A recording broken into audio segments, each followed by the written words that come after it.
All right. What is up, everybody? It is the B-Ball boys coming at you live. We got Marco holding it down in Memphis, Eric enjoying the Wizards, and myself, being a Lakers fan this year. Let's get into it. Am I enjoying the Wizards? Are anyone enjoying the Wizards right now? We don't have to talk about it, but I don't think you enjoyed them I don't think yesterday. I'm not enjoying the Wizards, but we digress. That's Benny Avdia super fan. That should be building. what I am enjoying. Denny Obvious silent rise. He's playing well. He's playing well. Free that man. All right. free Denny. Okay, yeah. So it is January 16th. We're about a week, literally a week out from Klay's return in Cleveland. And he had 17 points in the win against the Cavs. Thoughts on how he's looked? I have some numbers, but I also watched him in the game against the Grizzlies this week, and I mean, I think that I expected less from him than he's already shown. Like coming off of what was it, 950-ish days of not playing professional basketball and now playing, I honestly believed that he'd be doing less than he already is. Yeah. He's starting. He's playing more than 20 minutes. He's looked pretty fine. He's dunking. He dunked in the Cavs game. A pretty emphatic dunk. I mean, obviously his three-pointer looks good. He looks to be doing a little more stuff in like the mid-range and off the dribble. I don't know if that's something that he wanted to add to his game, but I mean, I think this is a better result than expected for them. I think he's far ahead of where people thought he would be in his return. What do you guys think? Yeah, I wonder if he'll so we mentioned he's playing like 20-ish minutes a game, career average 33. I'm wondering if he'll maybe get closer to 30 as the year goes on. But so Kerr said that they're trying to get him up to like 24-ish tonight versus the Timberwolves. And specifically, he said he wanted 10 straight third quarter minutes. 10 straight third quarter minutes. I feel like that's pretty reasonable. Yeah. Sorry, but continue. Yeah, I was impressed by, so in the 3-game sample size that we saw him in so far, I don't believe he played against the Bulls. He was something that popped out to me. He was plus 17 against the Grizzlies. They lost that game, but if he didn't have that plus 17, the Grizzlies would have just completely decimated the Warriors. And he hasn't had much support in terms of Curry and Jordan Poole shooting in the 3 games. Both those guys are shooting less than 35% from 3. And I mean, Jordan Poole against the Bucks and the Grizzlies had like less than 30% from the field. So I think when you look at Klay Thompson, they're 1 and 2 in the games he came back in, but it's not entirely his fault. I think it's just nice to see him play the way he's been playing, especially with we talk about it, tearing your Achilles. It's like career threatening. I know it's like it used to be that way, but it's still like a very significant injury. And on top of that, tearing your ACL, it's just very impressive to see him out there. And I feel like there's a lot of improvement. There will be a lot of improvement, and he has Warriors have a nice 4-game stretch ahead. They're playing the Timberwolves, then they're going to Detroit. Then they're going to play the Pacers and then Houston. So I feel like he might not be ready to ramp up his workload quite yet, but I feel like those games are games that could give him a lot of confidence. Those are teams that particularly don't play great defense. So from an offensive standpoint, I think those are good games for him to, get a little splash going, as we all know that he's capable of. Yeah, I think he's shooting it right now 35% from 3. I mean, that's pretty much exactly league average. That'll tighten up. He'll get in the flow of things. I just think that the enemy is setback, so still want to be cautious for a while. But I think honestly he could have probably played like a month ago. So they're doing their due diligence, I'm sure. So let me ask you guys a question. So you mentioned the 1-2 record. I Mhm. feel like that has more to do with who they play. Draymond having not played Mhm. than Klay Thompson or anything like that. I kind of feel like this has illustrated how important Draymond is this little stretch they've been on. But Eric brought up Jordan Poole. I think Jordan Poole is going to take him a little bit to adjust back to a role with them getting Klay readjusted. If you look at it, he was playing over 30 minutes per game for the most part. Then I think he went into protocol and had to come back a little bit. And then when Klay came back, he had a good game against Cleveland, 6 for 12. And he played 24 minutes there. I think the whole team had a good game against Cleveland. Like, it was a very emotional game for them. They Yeah. brought their best out. Since then, he went 3 of 11 versus Memphis, 2 for 7 versus Milwaukee, which are the 2 games Klay played. Mhm. And then against Chicago, which is the game that Klay did not play, he went 8 for 19, which I guess is not super efficient. 5 for 9 from 3, had 22 points and was a plus 38. So I think in the very, very small sample size we have, it's clear that, to me, that Jordan Poole has gotten a little bit accustomed to his role as a starter. Mhm. And I think, it'll take him maybe a little bit to get acclimated to coming off the bench again. Mhm. But I definitely think, like, you want to get him a lot of shots so that he's in a rhythm, Right. and not just let him take, 7 or so in a game. I don't think that's enough. Jordan Poole is really good.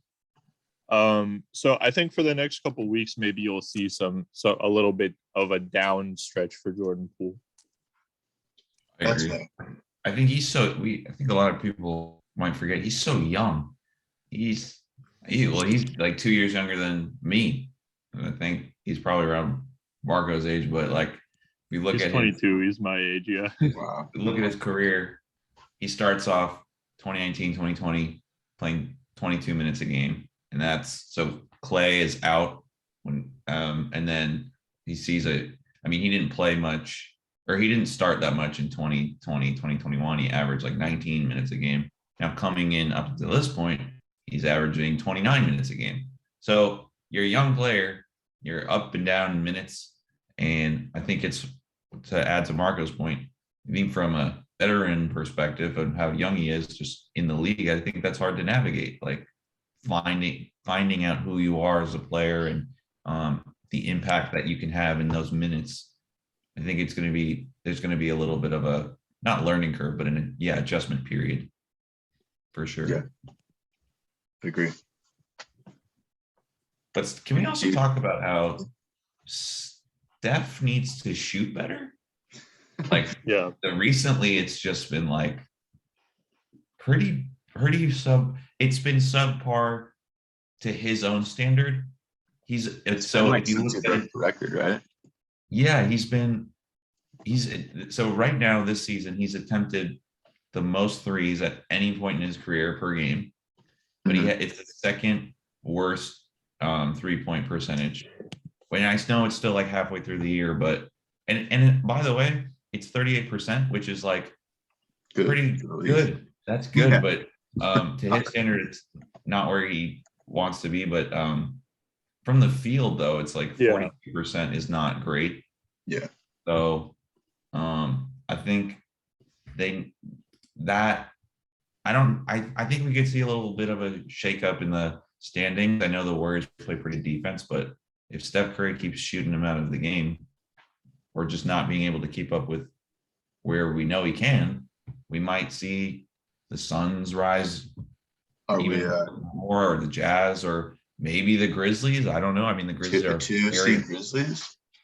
a very efficient team scoring wise. We saw it against I know Draymond didn't play in that game, but I think if the Warriors want to stay near the top or at the top, you need Steph to shoot better than he's been shooting. And that's kind of crazy to think about, considering how well he's still shooting. But they need to be more efficient. He needs to be more efficient.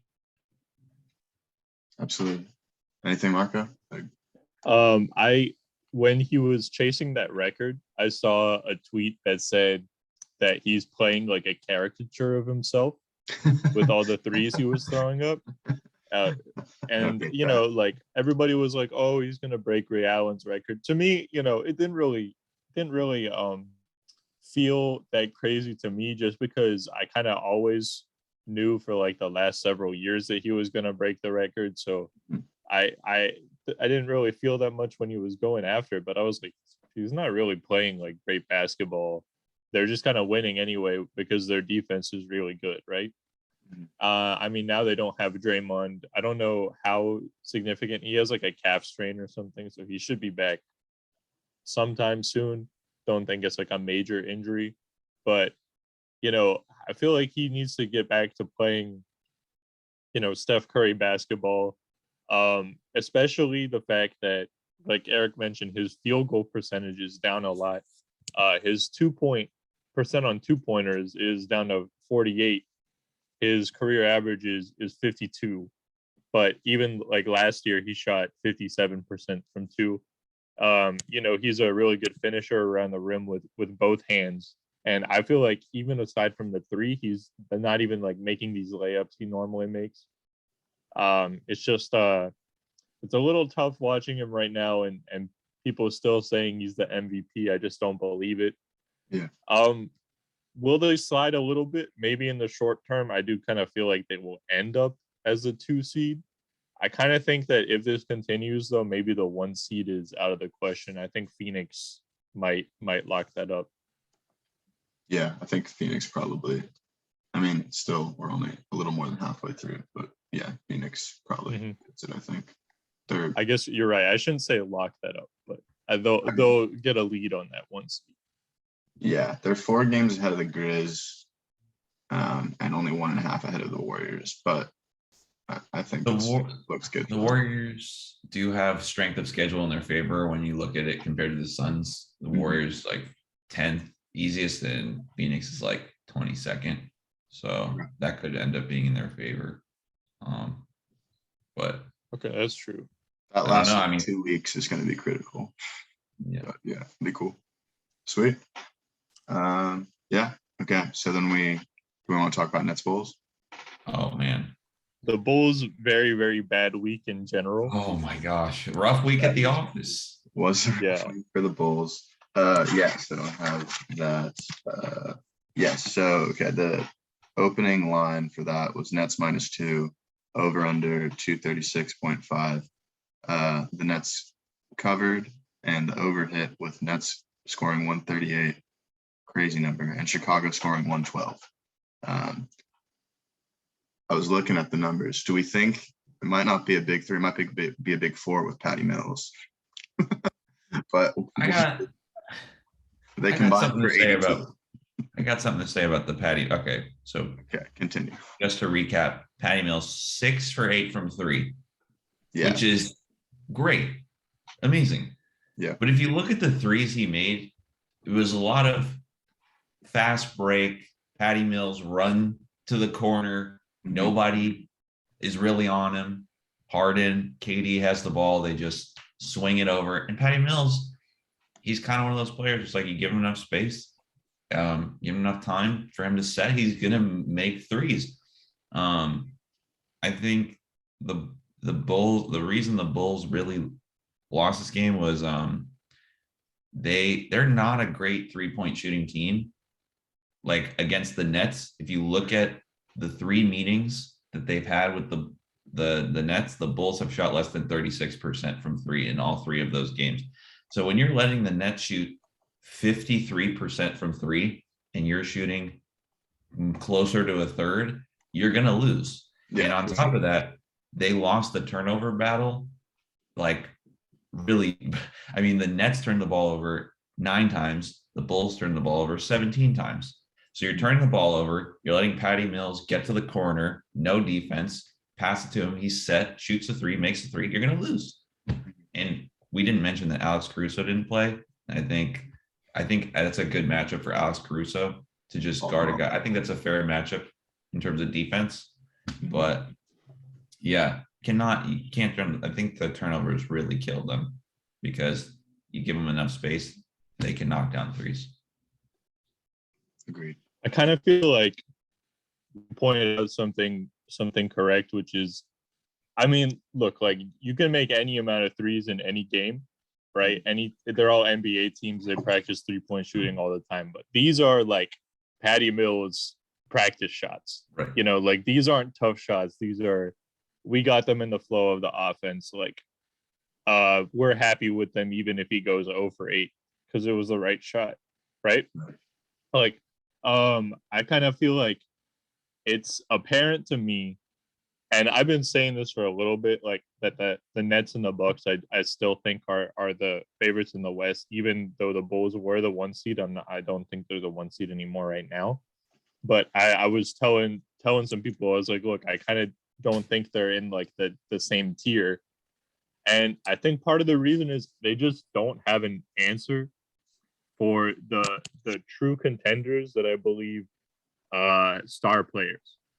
Like, okay, Caruso, let's say you have Caruso, he would guard one of Kyrie or Harden. And even in that case, guarding a star player like that is a team effort. Yeah. Do you really see them having defensive answers for all of these star players? I mean, especially KD, they put like McKinney and Javonte Green on KD, and it was a mismatch. Right. So, and I'll talk about how I think they might solve that a little bit later. all right. But Cool. like DeRozan, he's having probably his best defensive season, but he's not a good defender. Right. Levine, all the same thing. These guys are having their best defensive seasons, but they haven't been good defenders in the past. They're defending well because of their coach, really, and their athleticism advantage in most matchups. And I'm not sure that this is gonna continue to work out for them in the playoffs. And I'll point out they gave up 138 in 2 straight games to the Nets and the Warriors. I know Levine went out in the Warriors game. Then they lost a really close game to Boston, who I don't think is particularly good. Even though they didn't have Levine or Lonzo Ball, I kind of felt like they could have won that game. And last thing I'll say, they have not played the Bucks 1 time this season. They're in the same division. They'll play them 4 times this season. They haven't played them once. And I'm just pretty sure that in every matchup, like you're just going to see Giannis tear them up. Yeah. Like if you don't have any size to match up with the Nets, I don't think you have any size to match up with the Bucks. And Vooch is food to Giannis. Like that's not gonna work. I don't know. What do you guys think? Yeah, another weird thing that I noticed too is the Bulls actually are the best 3-point shooting team in the league, but they're 25th in defending in percentage. Wow. And to Marco's point about the Nets and the Bucks, they're great 3-point shooting teams also, but the difference is they're top 10 in defending the 3. So the Bulls, it's like you have to not only you have to rely on the other team. Like you can't just rely on your team shooting the 3 well, because you don't want to get into a shootout with the Nets because you can't defend. You can't defend the 3. So I also was going to say that you let Harden and KD get plus 23, plus 24 in that game. And like, I don't think any of us are sitting up here saying that Harden and KD are these like great defenders. It's just like, you can't shoot poorly because they'll outshoot you. Yeah. KD can be a really good defender at times. I'm not saying he's all defense. Underrated. Sneaky. Well, at times, Harden, I mean, I know he's better, but it's not the one thing I'll point out about Harden, like you said, he got better. It's impossible to post this guy up. He is too sturdy. You'll see like teams in the playoffs in the regular season, when he was on the Rockets, especially, they would try to get their center or their big to post him up. Even Giannis did it in last year's playoffs, and you have such a hard time backing him down because he's so sturdy. And it always looks like it surprises the big who's trying to post them up and they maybe they rush a shot or something like that, and it just doesn't seem to work out. So Mhm. while I don't think he's great on the perimeter, he's definitely improved on the perimeter too. But it's kind of funny that you can kind of build your defense around, well, if somebody gets hardened on the post up, they're probably not going to score on them. It's kind of Yeah. funny. I think I think all of us can, at this current moment, we can see the Eastern Conference Final will probably be Nets Bucks. But I That's probably think what we're too. thinking. If Yeah, the bracket works out that way, Yeah. I think that's like the real Eastern Conference Finals. Yeah. Whether they meet in the second or third round. Yeah, it was I'm like looking last forward- year, I think. Yeah, Mhm. that'll be how it is. I'm For looking sure. forward to that Bucks Bulls matchup though, because that's a great point that they haven't played yet. So Mhm. hopefully we'll be able to see the Bulls team healthy and have everyone available. But Mhm. Yeah, I was glad the Levine injury wasn't serious. Same with the KD one. It KD, seemed- yeah, he's also Yeah. got hurt too. So we'll see. Wait, That's Katie, another thing. what is Another KD? quick point though too is Kyrie wasn't much of a factor in that game against the Bulls. He kind of like, I think he had like a meh game. He played like 24 minutes. Yeah, he only had 9 Had points. buckets. Yeah, I didn't need him to have a big game. Right. true. That's the danger with that team. Okay. Do we want to go to your segment, Marco? Sure. Let's talk Yeah. about the trade deadline. Ooh. It's on February 10th. Okay. So what I would like to do is I would like to give you guys a rapid fire list of players, and you just tell me what team you think they're gonna be on February 11th. Okay. And then we can discuss afterwards if we like to. Okay. So Okay. and also none of these players have to be traded, right? So Okay. for example, if I It's their own say team. like Damian Lillard, who I didn't actually put on here because he's hurt, you could say Portland Yeah. because it is not necessary for them to be traded. Okay. Mhm. Are we ready? Let's do it. Let's go. Number 1, Jeremy Grant. Jeremy Grant. What does he make? About 20 million. Okay. Who's points per game? And he's in, what year of the deals is he in, the second or third year of his 3-year deal? He's in the second year. So it's this year and next year, I think. And I think that he's looking for like to do less than he is in Detroit, but more than he did in Denver, probably. My answer here is Chicago. I had that written down. I had Chicago or the Knicks as like viable candidates. Yeah, I'd have to I say think nothing else comes to mind. Okay, yeah. I think the answers, the easy answers, I think like Chicago, they can offer it. This is if they want to get rid of Patrick Williams. Like, well, Yeah. not that they want to get rid of Patrick Williams. If they want to go all in this year, we talked about their lack of size. Jeremy Grant is a possible solution to this. He gives them more size.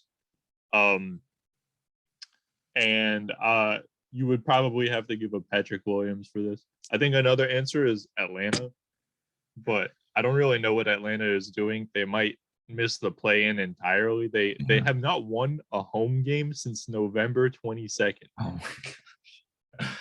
That's a crazy stat. I'm serious. Shout out Stat News for that, but come on, like that's insane. And that game was against Oklahoma City, so it wasn't even like a big win. I had another idea for, you mentioned Patrick Williams. I have another player who I think Patrick Williams could get traded. Like there could be a trade, but I think the guy I'm thinking of will be on your list, but later. Okay. Let's keep it going. Ben Simmons. What team do you think you'll be on? Sacramento. I think he'll still be on Philly. I agree. I think he'll still be on Philly. I just don't think they're going to find the deal. Yeah. What do you think the deal is? Will? I think it's centered on so centered on Fox. Well, the other complicating factor is that the Sixers also want to move Harris in the deal. So they like want some Mm. huge deal, probably where it has to be 3 or 4 teams to get rid of both of those guys. But, you know, I'd like to get Fox back, reroute Fox, teams that need point guards. I kind of still think Boston needs one, but I don't know what you get back, not Jalen, but could you get Smart maybe? I don't know. Like you get wild with it. That the Sixers with that Harris contract is just like, that's one of the, what year? I think it was 2019 when you had all those teams signing. You think you had KD signed 2019, Kyrie, and then you had Dude, that Tobias offseason Harris was getting, legendary. you had Tobias Harris getting like what, like 175? Yeah, I think He's yeah, the he's max. making like 40 million. And the thing Yeah. is, I think they gave up a lot in the trade to get him too. I think that's from the why Clippers. there's a sunk cost idea thinking about The- it. The issue is he's in like a little over his head in the current role that he's in. So Mhm. it looks just, I mean, it wasn't a good deal in my opinion to begin with. But since the fact that he's over his head in his role, I think that it just looks way worse than it should be. Yeah. I think Because they're supposed to be filling like another 40 million of salary, mhm, but they Mhm. can't do that. So it just kind of looks terrible when the guy who's supposed to be the third guy is now your second guy, yeah. This is very Nicholas Batum-ish when he was in Charlotte with that crazy contract, just very underperforming. And I could see Tobias Harris somehow getting out of the contract, going to another team on a lower level contract, and with that less pressure, doing pretty well. But in terms of a trade right now, I don't see a team. I think you have probably a lot of league executives looking at Russell Westbrook and being like, holy hell, I don't want to bring on this crazy contract and the contract doesn't mean that. The bigger the contract doesn't mean the better the player. I think a lot of league executives are seeing that Absolutely. with a Russ. So I You know think what? that's going to make it tough packaging Tobias Harris with Ben Simmons. You just kind of gave me like a crazy idea, like Russell Westbrook for Tobias Harris. Like, would you do that? Neither of them As a are. Lakers fan, yeah, I would do it. But Neither of them are playing well. I'm You just so annoyed you with gotta like watch. Russ's attitude. I would love to Right. see Russ's cavalier attitude in Philly. And I mean, The fans would hate him remember- so much more than Simmons. Oh my You god. remember that video of Mike Scott at the Eagles game? You remember Mike Scott? Oh yeah. He like showed up in a Washington football team jersey at an Eagles game, and the Eagles fans started fighting him. He beat him up too, didn't he? Yeah. Oh my I god. mean, he's a professional athlete. But like, I kind of think that it'd be funny going from Westbrook is maybe like overpassing and like overthinking, where like Tobias Harris is forcing shots a little bit and never passing. You're Mhm. just kind of getting like a trade-off there. I kind of feel like it's like a bad for both teams deal. Minus wins on both ends. Yeah. All right. Next one I have is Jaylen Brown. Jaylen Brown. Okay. Yeah, I do think he split at the Jays.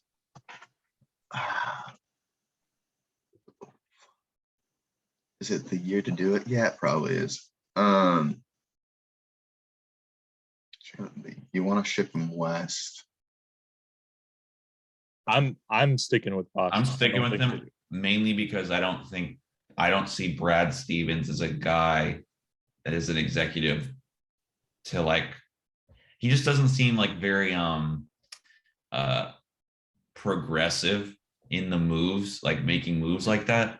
And I think I could see him being more patient with pairing them. I think we highlighted it last week, just like with the new coach and clearly lacking some pieces, I think. And their age, they're like Yeah, 23 so and young. 25. And I think both of them are on don't. extensions, right? Yeah, They they're have both time together. have Yeah. a few years each, I think, at least. So I'm gonna go with Marco. I say okay, they probably stay. Boston then, but Yeah, I think that they won't do anything. If they do anything, it'd be in the summer. I just don't think they do anything at the deadline. or well, with Jaylen Brown, like maybe they make a move to like you said, try to get a point guard. I just don't think that they split up the Jays at the deadline. I think it'd be kind of strange. Do you think they'll Next one make I have. Sorry. Okay. Oh, so go Do you ahead. think they'll make the plan? They're 22 and 22 right now, and they're a half game back of the 10. They could. I mean, they might not. It's kind of hard to say. They could, right? Yeah. Okay. Well, Sorry. I'll say this. Yeah. I think the Wizards probably might fall a little bit. Oh my gosh. All right. We don't, Okay. I don't want to get into keep it right going, now, but Marco. yeah. I've kind of listed these together just Okay. because, if they trade one, it's not necessary that they trade the other. I have Miles Turner and Domantas Sabonis. Turner and Domantas. What are the numbers? I think So the thinking here is like maybe this pairing doesn't work so much together. And I've kind of seen it in the last couple of games. It looks like they've made an effort to like only play one or the other a lot of the time. And like only keep one or the other on the floor at a time. Personally, I feel that if they trade Turner, they won't trade Sabonis. Or like if they're gonna make a trade, they'll trade Turner. yeah. So for me, my answer for Sabonis, I'll tell you now, is Pacers. He sticks on the Pacers. Okay, so they're both 25. Okay. Yeah. So at that point, Turner, center. Who needs a good center or a decent center? Could I interest you in Charlotte? For Miles It Turner? says Charlotte written all over it, man. That does have I think written all over it. their defense is not particularly good in Charlotte. They give up a lot of points, but I kind of feel like there's like foundations for good stuff. They could send you back a young piece in PJ Washington, who I think they're trying to move off of, plus some assets. I think there's a very realistic Charlotte deal there, and Charlotte is probably going to make I think the top 8, honestly. They'll right? be buyers. They're trying to avoid the plan. Okay. I don't know if they'll be top 6, but I think they'd be in that 7-8-ish. Where are they right now? They're 7 right now. Yeah. Okay. Yeah, so I think I kind of got the right read on it, hopefully. All right, so Charlotte seems interesting as a Miles Turner destination. Is there anything out there for Sabonis you guys think? I think they're going to keep him, but yeah, I think the price tag for Sabonis is much higher, and I think if you're Charlotte, you have to, like, if Sabonis, you're more likely to have to give up a first round pick for Sabonis than Turner.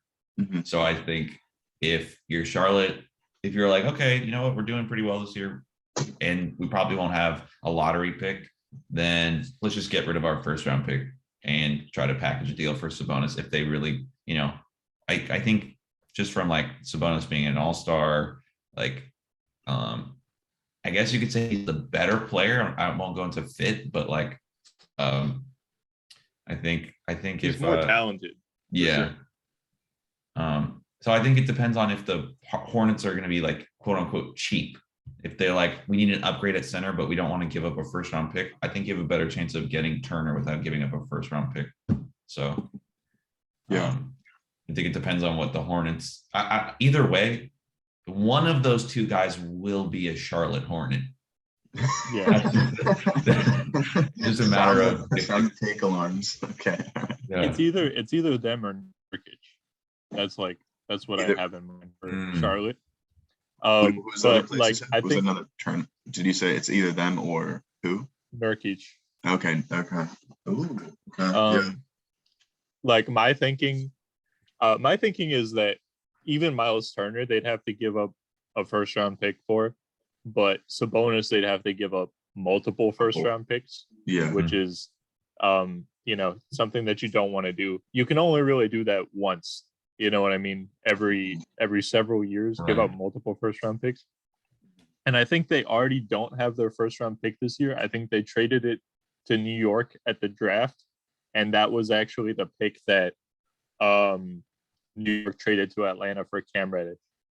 So, which by the way, I don't really think that's like a big deal. If we want to talk about Cam Reddish real quick, I think some people heavily overrate him and some people heavily underrate him.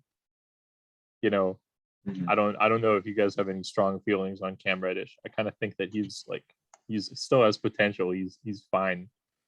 You know, He's pretty okay. He had an injury. What was his injury last year? Because he I had, think it was a knee thing, yeah, but not like a tear or anything. Just like but he was out for a pretty significant portion of the season, right? So are you saying like more playtime and development could? Yeah, because like I think something a lot like he didn't play in the Great playoffs. shooter. That was the thing with him, right? Oh, that was. I think you're thinking of DeAndre Hunter, maybe. I think so. I I think he's underrated. But either way, I think that's a great way of putting it. Like you don't have like consistent takes with him just because I think just the fit, I guess, wasn't great in terms of, I mean, it's not like he was playing a ton. So I think it's development it's so funny to me, just like these guys are like in their early 20s. And I've heard some people like make the comparison where it's like, if you take like the average Joe, you wouldn't like write off a guy that's 25 Right. and be like, he's going to be a terrible, like, I know the career of the NBA is so short, but like, Yeah. When you're talking about someone like that's 22 or 3, which I'm guessing Cam Reddish is, it's like, he's 22. Unless he has like this crazy injury, like, how could you write him off as like, Yeah, I know, terrible? So he has all the physical tools. He's long, athletic. Like shot. The thing with him seems to be he takes a ton of mid-range shots and he's not good at them right now, which is why the analytics people are like, okay, like this is not very efficient. He's not good at them right now. If all those reps eventually result in him being really good at them, like then you have a different story. But if that doesn't happen, then who knows, right? Because he's taking a lot of long twos. He's got MIP potential the next couple of years. Really? Yeah. That's fair. I mean, it's hard to say no, right? Like I don't know. Yeah, I guess everyone does, but I don't know. Just to wrap up the Sabonis, like to put the final touches on the Sabonis Turner talk, I just wanted to bring up the Vucevic trade from last year. So Vucevic was traded along with Al-Farouq Aminu, and the Magic got Wendell Carter Jr., Otto Porter, and 2 first-round picks. So and one of those was Franz Wagner. Right. So I think that's probably something similar for Sabonis. Yeah, probably. You guys want to move to my next player? Yeah, let's do it. Yeah, let's do it. All right. Willie, you're going to love this one. Talen Horton Tucker. Jeez. Okay. Yeah. Here we go. What can we get for him? Question for Will before he answers this. What, not like player specific, like names, but like what position or like what attribute from a player would you like to get if you're trading THT? I want like someone reminiscent of Caruso. Okay, you need a defender. Yeah, I need a wing, perimeter defender. Yeah, he's not very long. Okay, so he makes 5. Who could we get for him? My answer to this one was I have no idea. Like, yeah, well, he's like the man is the Lakers like pumped up his stock like hella, and then I think people realize like the market's cooled on him. Like I think they know like, okay, he's not like the next coming of a transcendent player or something. He's just a guy who like looked great in summer league. 24% from 3, 24% from 3, 40% from the field, playing the most minutes he's played in his career. Never passes the ball. Look, you look at him and you're like, okay, he's what, like 6'5" with like a 7'2" or something ridiculous wingspan. And he's athletic and going downhill, he looks good. Every now and then he has a good game, but to me, when I saw that, this made me unreasonably mad. In the summer, I saw a tweet that was like, unpopular opinion that's not really unpopular. THT is a future superstar. And it was like the highlight reel of him. I like, it made me unreasonably angry. I was like, That first of makes me all, mad too. this is not true, right? Yeah. Second of all, I was like, you are setting him up to fail. And what did they do? They set the man up to fail, because you look at it and you're like, if you think about it from the perspective of, he was a second round pick, he came into the league at 19. He's having a successful NBA career. But when you start saying he's going to be a future superstar, all of a sudden, everybody is roasting THT for being a bum when he's having a good career, Yeah. So where do I think he's going to end up? I don't know, but it's not going to be the Lakers.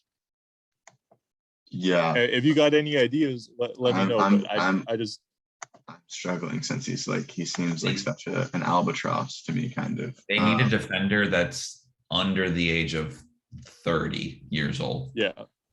Could we ship him north? Could we get him to Canada somehow? What's the Oh, you want like Gary Trent Jr. back? Yeah, I feel like they would prefer. I feel like they would prefer Trent Jr. Like, why wouldn't they just keep?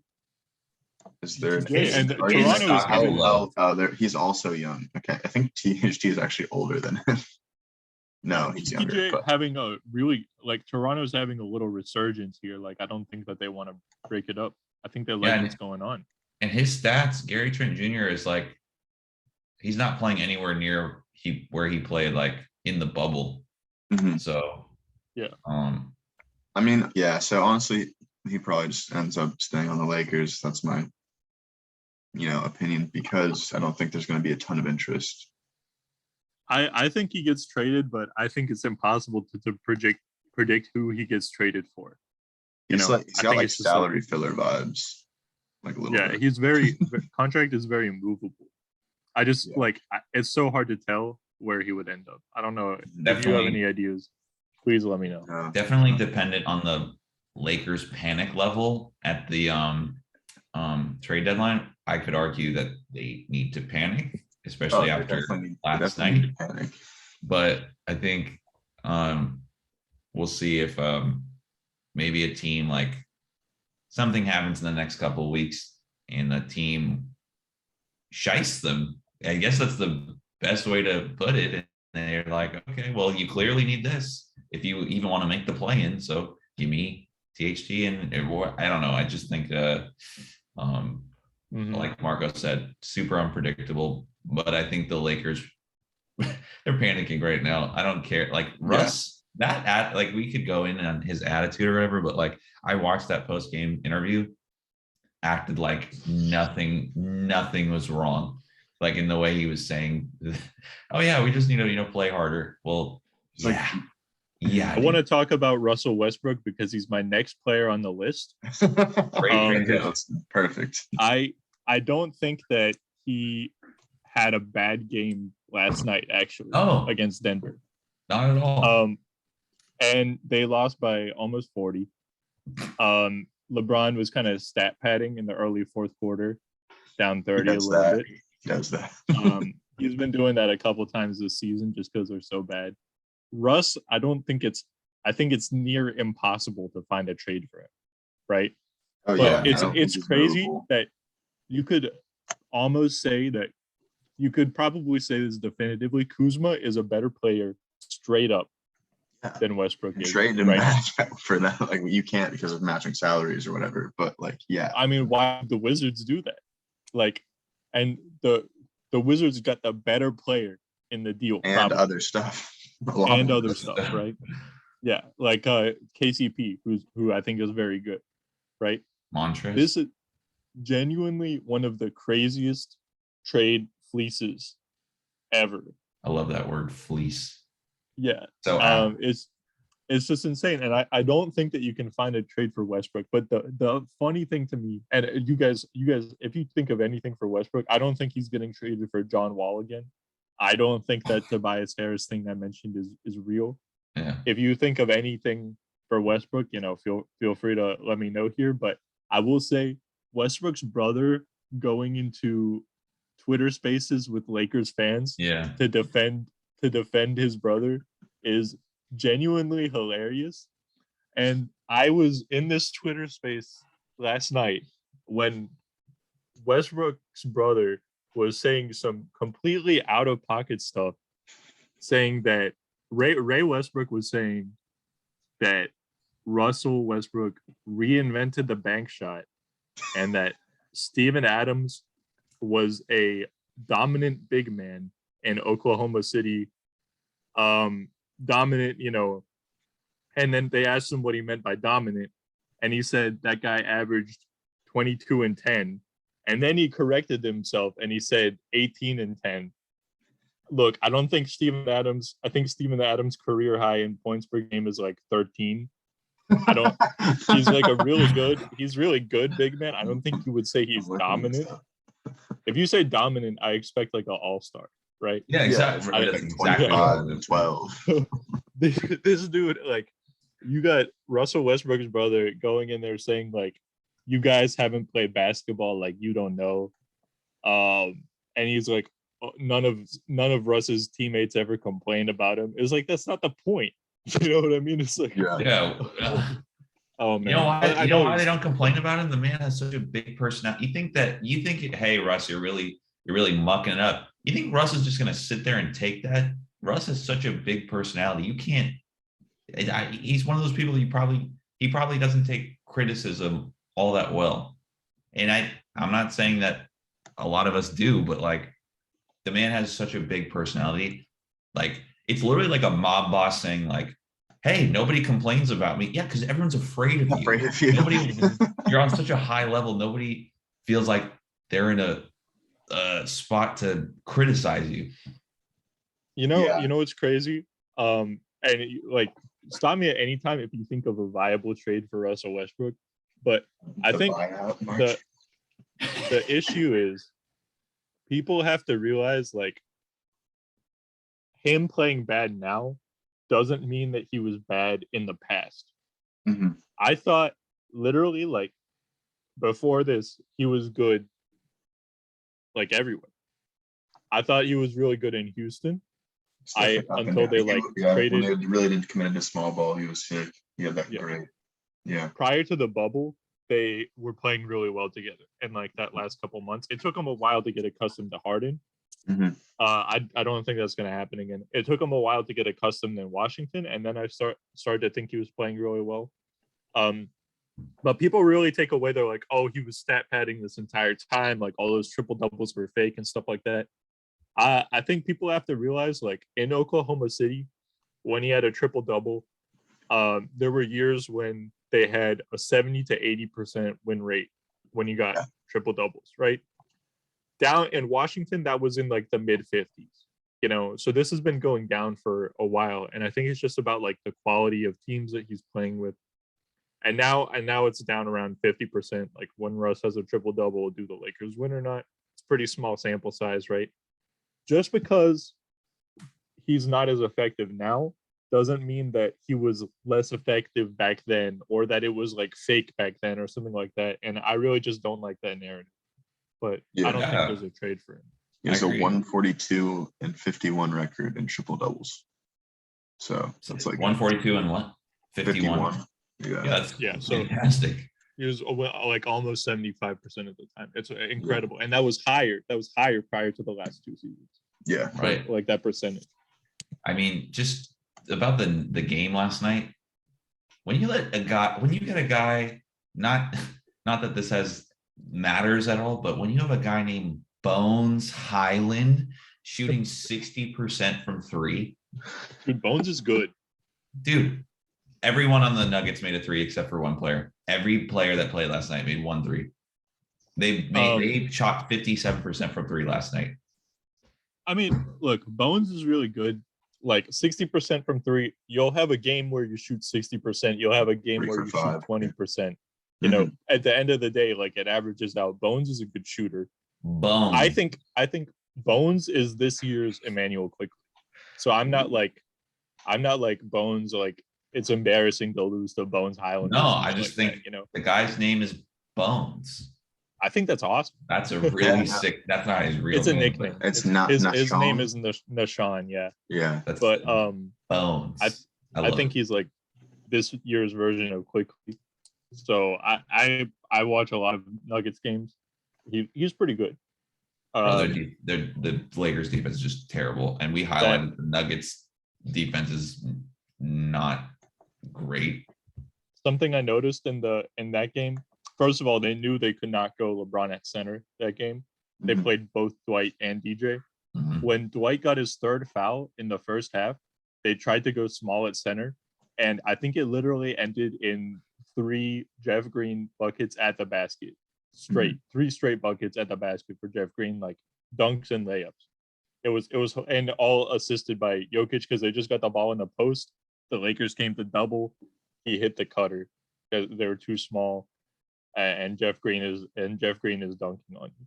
What was all that stuff about? I know we're kind of getting off topic, but what was all that stuff that everyone was? Oh yeah, Austin Reeves is the new Caruso. The man was minus 32 last night. He was 1 for 5. It's hilarious that he's having a, like I said, like people set the expectations to be unreasonable. Caruso, amazing find at undrafted, right?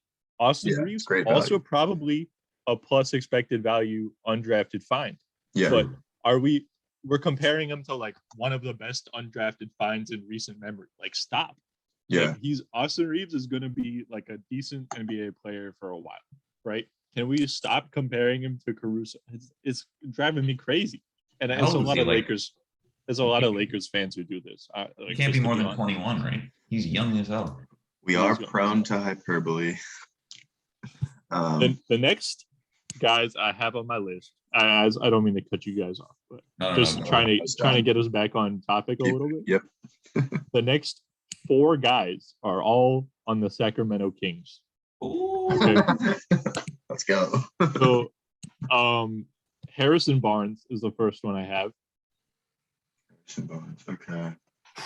Harrison Barnes. I have an idea. If you don't have an idea, I'll just give you my idea. I was thinking about this, and the first name that popped in my head, I quickly realized probably won't happen just with the history. But I was thinking the Mavs could use a piece. I like that. But probably won't happen. I was thinking former Mav. Didn't they trade him to Sacramento? Yeah, exactly. I remember that. I think that it was like in the middle of the game. They had him like sit down because they traded him in the middle of the game. They did the trade in the game. That was kind of dirty, honestly. But I also wrote down Bulls. I feel like the Bulls could use like some veteran presence. That, I mean, we've highlighted that Harrison Barnes having a really good year. I don't think he's going to fix their defensive problems, but I think having that piece could help. Okay. I think if I'm the Bulls, I would rather get Jeremy Grant than Harrison Barnes. But if I'm the Bulls, I should be thinking about getting either one of them. Right. Will, what were you gonna say? I don't know. I mean, he makes a lot of money. I feel like I'm trying to figure out is Milwaukee a good 3-point shooting team? Yeah. Okay. They're They don't need it. Okay. The thing I'm most worried about Milwaukee to Atlanta to die. Atlanta was the one that I had on my list. Yeah. For like Gallinari and draft capital, because Gallinari matches the salary pretty closely, and then draft stuff. Just give him a vet back and give him draft stuff. This is like if they're going kind of rebuild mode, I guess. They are always kind of in rebuild mode. They're 1 foot in, 1 foot out all the time. Up and down. It's hard to say. I paired him on my list with Buddy Hield, who is like the other veteran on the Kings. Maybe there's like a Buddy Hield for THT kind of thing. I don't know. I mean, the salaries definitely don't match. I don't know how you. They don't. Little different in salary, just a tad. What is Buddy? It's hard to make any trade for the Lakers. That's different. Right. We're pretty strapped. You want to talk about hell? Hell. Yeah, that's tough. So I had Harrison Barnes to Atlanta. I think Eric said Chicago is possible. Mhm. I don't know. Buddy Hield, I kind of feel like Buddy Hield is kind of like THD. He could go anywhere. A lot of teams could use Buddy Hield.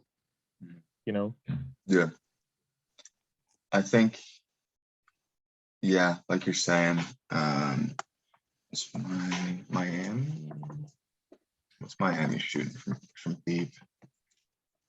I think Miami is gonna probably stick with what they got Okay. Yeah. because they haven't even been healthy this season, right? Like they barely had their big three play together, Mhm.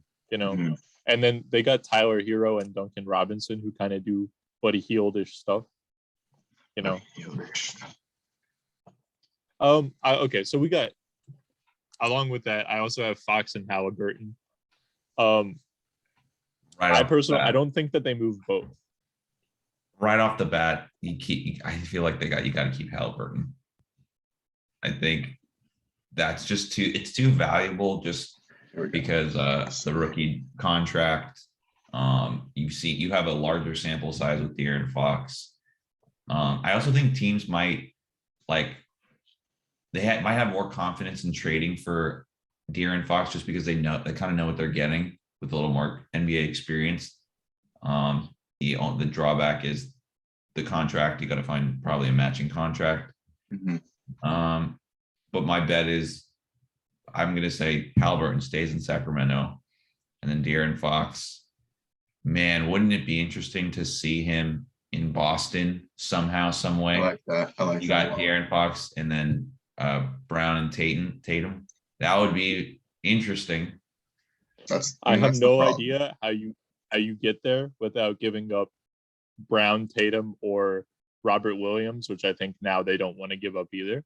But I really think that you pointed out like a really interesting fit for him. I do like that. I just don't know how it happens. Also, probably a city upgrade that he, welcome. I think it's somewhat takes a little bit of pressure off of him. I think because he probably will be more of a facilitator for Tatum and Brown. Mhm. But what we know about him is he just doesn't look to be good enough as a number one. Exactly. Right? And he wouldn't have to be the number one in Boston for sure. Mm-hmm. I don't know. Like I've seen reports that Philly is not interested in De'Aaron Fox, but I listened to the Low Post the other day and they had some Sixers guys on, or Zach had some Sixers guys on, and all they talked about was how slow their team is, how Embiid is often the guy pushing pace, and Embiid used to be the slow guy and now he's the one pushing the pace. Or like Seth Curry is not particularly fast off the dribble. Harris not fast. Niang not fast. Korkmaz not fast. It's like De'Aaron Fox would add a lot of zip to your team. Yeah. More points and or fast break points. I'm almost positive they're like one of the worst teams in terms of pace. Yeah, they're like bottom 5 in pace. Yeah. I think Halliburton would also add some zip to them. But I mean, De'Aaron Fox right now is a better player. Mm-hmm. And I think that after I criticized him earlier this season for how he was playing, but I think he's bounced back a little bit. So I would like to see Boston or Philly if he gets moved. I just don't think they move both of them. Agreed. You got to build around something, right? Yeah. The other idea I had was like Halliburton plus Harrison Barnes for Ben Simmons or something like that. I love that. But you got as Philly, you'd have to throw in a lot of draft capital, but that's fine. I don't know, because it depends on what you. I mean, the variance on what you think of Ben Simmons is so high, right? Like, yeah. Who's the number one if that trade goes through though for Sacramento? Who's your number one? If you're Sacramento, I say that trade goes through. Who's the number one? And now you have De'Aaron Fox, Ben Simmons, Marvin Bagley, Buddy Hield. Who do you go to? Like Your who's your guy main is still probably De'Aaron Fox, I think, on Yeah. offense. He's like the Yeah, most dog. helps your defense a lot. You still got Rashawn Holmes at center. He's had some injury issues Mhm. this year. But I think he's mostly fine. Marvin Bagley, I'm not counting on. Yep. You still have Davion Mitchell, who I guess you hope you develop. I like him. I just don't know how high his potential is. I don't know. Sacramento is a tough spot. They're in a tough spot. They'll always. Perpetually. Yeah. Any more on the list, Marco? Yes, two more, and Let's these do it. are kind of these guys could end up anywhere. Okay. Christian Wood. Christian Wood. Okay. All right. Christian Wood. Christian Wood. No track. Well, can you give us a sneak peek of who the last guy is on your list? He's also a Rocket. Eric Gordon. Yeah. Okay. So I just want to hit on Eric Gordon because in terms of the Rock, I think I have a great trade set up because I thought about this a lot with Eric Gordon. Okay. You look at the Mavs, the past 10 games, they're 8-2. Luka is playing really well. The thing that they're playing great defense too. They're top 15 in most defensive categories, if not top 10. The thing that they struggle with is 3-point shooting. They have the three top 3-point shooters they have in terms of attempts are Kristaps Porzingis, Luka, and Tim Hardaway. If you combine all their attempts and makes for a game, it comes out to 31%. That's not good enough, especially in the West. So you could get Eric Gordon I said they should probably try to get Eric Gordon or maybe Nicholas Batum if the Clippers want to ship him away. Both these guys are like in their early to mid 30s, so I don't think they command a lot of trade. You don't need a ton of pieces to get them, but it'd be really nice for the Mavs to have a guy who you can depend on to make threes, especially the way they're playing right now. I think I was thinking about Buddy Hield on the Mavs, but you have to throw in more for a trade, and you're also for the amount that you're trading for, you're not getting a guy who's going to like improve or keep that defensive level that they're playing. So I think I want to see Eric Gordon in Dallas. I actually had Dallas as a thought for both of these guys, but Dallas was my primary thought for Christian Wood, really, because he came to Houston to play with one of the best lob throwers in the NBA, James Harden, and like less than 10 games together, really, he kind of got screwed out of that, didn't get what he wanted, and is now on a rebuilding team. You watch him right now, he's putting no effort in on defense. However, do we think that he's a bad defender, or do we think that he just doesn't like where he's at? I think he's probably at least okay. And Dallas seems to have a really good defensive system right now. I think that you could really upgrade from Dwight Powell if you're Dallas and go to Christian Wood, who can shoot threes, can catch lobs, probably doesn't hurt you on defense super bad if you can get him to buy in. He's playing now with that point guard lob threat Luka that he wanted to when he came to Houston. I think that's interesting for Christian Wood, but I also think that you're right with Eric Gordon. Dallas, they got more than one hole. Obviously they're not like a top tier team right now, but they're pretty good and they're getting better. I think that this is like a way they can reasonably improve. Yes. Got any ideas aside from that? Would you want them on the Wizards, Eric, or want him on the Wizards? Why do you keep bringing this up, dude? Stop. Listen, I'm just going to call it right now. I'm just going to say it right now. Okay. Marco was right. The Cavs are a better team than the Wizards right now. You got reports that this is such a tangent. KCP and Montrez are fighting with each other. Dude, Montrez is so bad for the locker room. Just like And then you got Bradley Beal, who like I think he's having not complications like he was in the hospital or something, but like he's dealing with COVID stuff. Okay. Being It's like that the he's third time dude has had COVID. yeah. So Wow. it's It's just such rough. a That is rough. damn shame because I feel like they should be better than what they're playing right now. Like they should not have a close record, that a record that mirrors what the Lakers are doing, because I just think that they have too much talent on the roster. I feel like they have a little bit of everything. And it's what Marco pointed out in the group chat was, Rory is coming back, and stop doing this to me, man. Yeah, Stop. all right.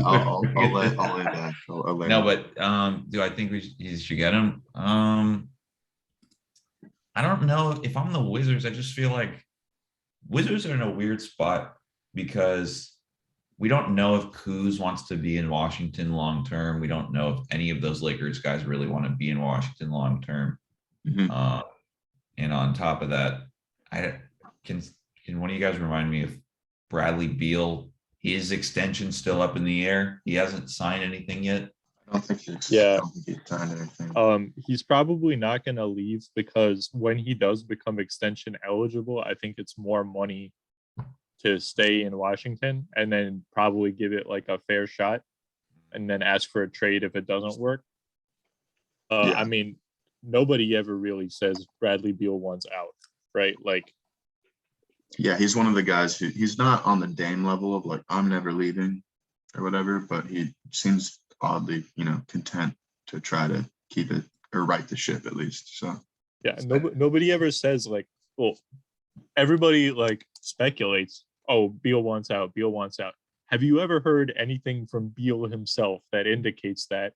And then I hear some of the Wizards reporters say, sometimes that speculation goes around and they'll ask like the front office people, like, has Bradley Beal mentioned anything about wanting out? And he never has. It's all speculation. You know what I mean? But I feel like the Wizards will like mostly stand pat unless they get like a crazy offer. Their biggest, I feel like their biggest weakness currently, that like the number one point of concern that I don't believe Christian Wood addresses, is that they're bottom 5 in 3-point shooting. They're rebounding like a little bit below league average, but like they're shooting 32.6% from 3, and Christian Wood does not raise that. We don't have to get into the Bertans situation, but I don't. He has not been good. Yeah. Yeah. So, the issue with the Wizards, first of all, the Wizards have tons of bigs. So yeah. I think the better fit would honestly be Gordon than Christian Wood. Right. But like, also like, point? Why are you doing this? Like, you're not contending. Like, he's 36 or something. Like, he probably doesn't want to be there. So. I mean, it's maybe preferable to a tanking team, but I don't know. Like, I just don't see the Wizards as a location for any vet guys. I don't see them as sellers either. I just kind of feel like they'll like do nothing.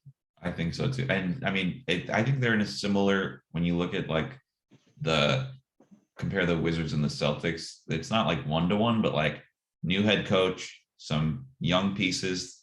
You got a lot of people on the outside being like, maybe they should, I don't think it's as heavy with the Wizards of like blowing it up, but like, I think you still have a lot of people being like, the Wizards, they don't, it's not working or whatever. But I think they need to stand pat. What are they like right now? Like they're 22 and 21. Yeah, they're 9th in the East. They have a better record than the Lakers. Yeah, they do. Just I'm not saying much, but yeah. Just stand down, Wizards. But to answer your question, Will, no. Okay. No, do not trade for Christian Wood. Good player. I'm not saying he's a bad player, but I have an idea here. Mm-hmm. Here we go. What about Toronto? Ooh, like trade? Probably for Wood. Or Miles Turner. Honestly, I heard a little bit about that. I heard they were interested in Turner, but they didn't want to give up OG Anunoby, which I think is fair. Like that they wouldn't want to give him up. I think Anunoby, you probably stick with him over Turner. I heard they were interested in Pirtle, getting him back from the Spurs. He was traded in a Kawhi deal. He's a really decent center. And those are two centers that they're interested in because right now they're playing Precious Achua and Kem Birch as center. I don't know. Maybe Christian Wood could help them out. They definitely could use a big. They're 27th in field goal percentage. So they definitely could use a guy who can give you like easy buckets. Because they're shooting below league average for three, and they're shooting 49%, 49.6% from two. So I think that's definitely could be an improvement for them. So I know they were interested in Rashawn Holmes over the summer too.